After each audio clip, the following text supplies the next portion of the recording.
Oh, maali? Otaa kasina wajjin naabi. Hojii baay'een qaba. Obbo Faamana Oleegaa kanaaf akkas godhaara malee anuma goosni kee beektoo maal gaasaa mana hin jirre wanta gootoo beektaa. Hudduu badi. Ayoo fudhattee adeemu kee malee hin jiru.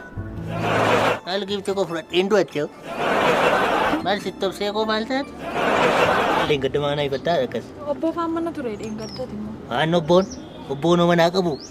Isati yaada isaaniin beektu. Obboomti koo. Inni birkiin obboo kana darbu.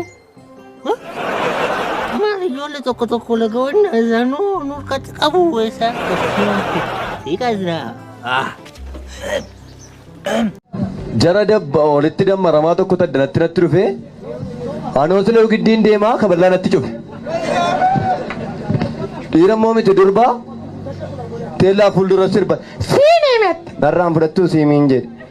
Mobaayilichi moo fudhateen taphattuu deemeet. Akkasaa soon kee moo sheemiin jedhe. Silaa yoo lina waattaa nu deemeet. Miniin jedhe. Unuffachuu dhiibneerra miiniyeet. Maal tureennaan. Kan uffannee yaanu surreet. Jedhe. Sidibe miniyeet. Eeyyeen jedhe. Maqaa gooftaanet. Ol fuutee lafaan noof taamin jedhe. Oh my God. Miti kun wallaggaatti deemtee dhufuun ishees akkasii gaaddiin jedhe.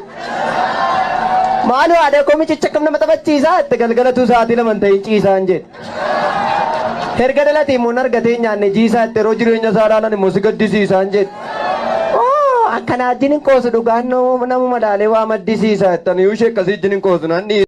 Dhagaa wal fuutan isin laachuu. Dhagaa kanaa isin ga'e. Mana gaddaa dhufte faarfatta haadha manaa jalaa du'e. Haadha manaa isaanii moo? Harogoo. Maal dargate? Haadha manaa keessa haadha manaa kooti. Ishee qabidhaa. Yoomduu ta'a haadha manaa kee? Manni inni sun ture indoon dubbatu maanni. Situ ajjeese haadha manaa. Wanta hin beekne keessa lixee waan waliin. Qabatamu. Hin ejjiste kaadhaa. Maali obboleessa jechuun salphaa miti sila obboleessi haadhoodha obboleessi waan nama godhu baay'ee qaba. Obboleessa isaati obboleessa keeti. Haadha manaa du'e mucaalan. Haadha manaa jechuun salphaa miti giiftii moo. Gargaartuusaa. Sin fuudha yaantaloo innufu millaashi abbaa keetu qaba jedhan kilaashii.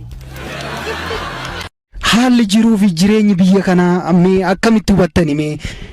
Jireenyi በጣም ሸጋዴ lafti isaa jiidhaadha qilleensi gaariidha hundumtuu turuudha በጣም turuudha.